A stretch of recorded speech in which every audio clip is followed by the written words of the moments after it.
तो आज हम जम्मू कश्मीर में एक एक बहुत ही ज़रूरी नई डेवलपमेंट पर बात करने वाले हैं, सोनमर्ग सुरंग। हाँ बिल्कुल। इसके खुलने की रिपोर्ट्स आई हैं हाल ही में। हाँ, तो हम यही समझने की कोशिश करेंगे कि ये सिर्फ एक सड़क या सुरंग क्यों नहीं है, इसका क्या महत्व है, क्या असर है। सही बात है। चलिए थोड़ा गहराई में जाते हैं इसके।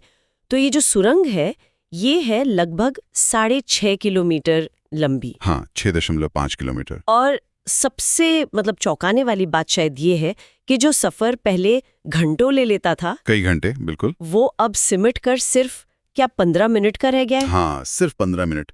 ये सुनने में शायद छोटा लगे, पर आप सोचिए पहले की स्थिति क्या थी। वही तो। खासकर सर्दियों में जब भारी बर्फ गिरती थी, वो रास्ता कटना कितना मुश्किल था। हाँ। ये गांदरबल जिले में है, गगनगीर और सोनमर्ग के बीच। पहले तो ये रास्ता लगभग बंद ही हो जाता था। अच्छा। तो अब ये सुरंग एक कह सकते हैं ऑल वेदर, मतलब हर मौसम में चलने वाला एक तेज और सीधा रास्ता दे रही है। ये सच में एक बहुत बड़ा फर्क है। घंटों से 15 मिनट, ये तो पूरा ट्रैवल का एक्सपीरियंस ही बदल देगा।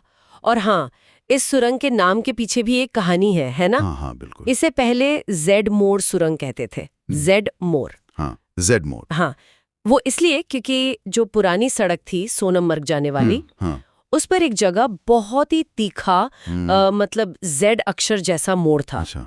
और वो हिस्सा गाड़ी चलाने के लिहाज से काफी मुश्किल भी था, थोड़ा खतरनाक भी, खासकर खराब मौसम में। समझ गए।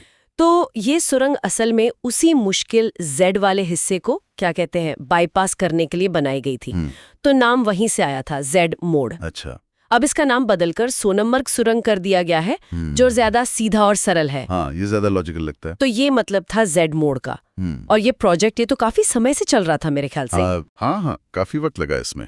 इसका काम 2015 में शुरू हुआ था और जानकारी के मुताबिक प्रधानमंत्री श्री नरेंद्र मोदी जी ने इसका उद्घाटन अभी हाल ही में 13 जनवरी 2025 को किया है। जी बिल्कुल। ये एक महत्वपूर्ण परियोजना रही है, और अगर हम इसे थोड़ा और बड़े कैनवस पर देखें, तो ये सिर्फ सोनमर्ग तक आसानी से पहुंचना ही नहीं है।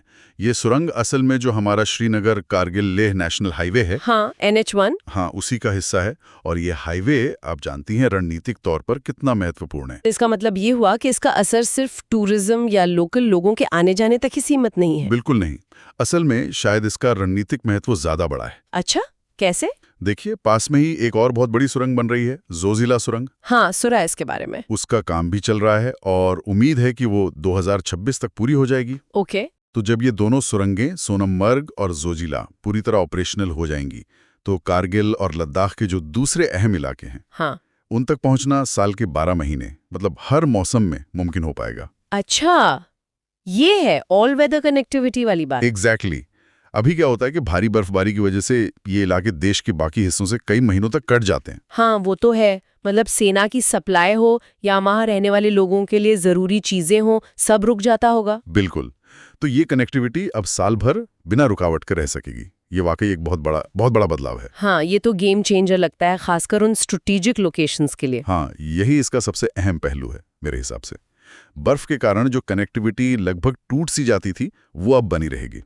ये लद्दाख जैसे महत्वपूर्ण इलाके को देश से मजबूती से जोड़े रखने में एक बहुत बड़ा कदम है। तो कुल मिलाकर देखें तो ये सुरंग सिर्फ पहाड़ों को काट कर बनाया गया एक रास्ता भर नहीं है। नहीं, बिल्कुल नहीं। ये मुश्किल मौसम में कनेक्टिविटी की गारंटी है, समय की बचत है, और सबसे बढ़कर एक बेहद जरूरी इलाके तक हमारी पहुंच को पुख्ता करती है। सही कहा आपने। इसका असर शायद अभी हम पूरी तरह समझ भी नहीं पा रहे हैं। हाँ। और ये हमें सोचने पर भी मजबूर करता है कि ठीक है, सफर आसान हो गया, रणनीतिक कनेक्टिविटी बेहतर हो गई, ये तो फौरन दिखने वाले फायदे हैं। लेकिन लंबे समय में इस तरह की बेहतर पहुंच सोनमर्ग और उससे आगे के पूरे क्षेत्र में और किस तरह के आर्थिक या सामाजिक बदलाव ला सकती है? क्या असर पड़ेगा वहां के जीवन पर? हाँ, ये सोचने वाली बात है। क्या नए अवसर खुलेंगे, क्या चुनौतियां आएंगी, ये देखना दिलचस्प होगा। बिल्कुल। ये एक ऐसा सवाल है जिस पर आगे भी नजर रखनी होगी।